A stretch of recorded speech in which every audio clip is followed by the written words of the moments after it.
Most folks have heard of housing discrimination, and I think most folks know it's illegal when it's based on race or gender or disability or several other things. It has been for a long time. And some kinds of housing discrimination are pretty easy to spot.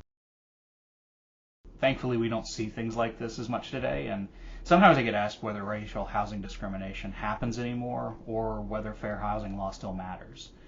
And to answer that, I think it helps to step back a little bit and look at our communities from above.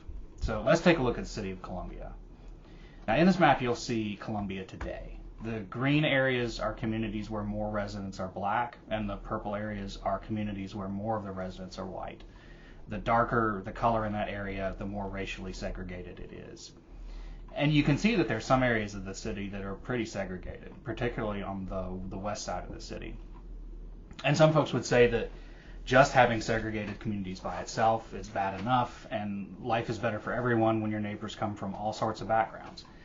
But there are two other points in addition to that I'd like to make. First, this segregation didn't happen by itself. Almost 100 years ago, at a time when racial discrimination was legal and when it was rampant, the federal government enacted some programs to help pull the nation out of the Great Depression. Some of these programs helped folks get housing and invested in communities, but these programs expressly did not invest in black communities, and the vast majority of these investments went to white families.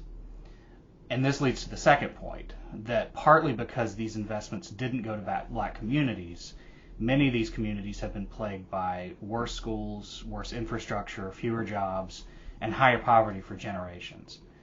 And you would think that if you lived in an area with higher poverty or fewer jobs, that you would go somewhere else if you were able to, right?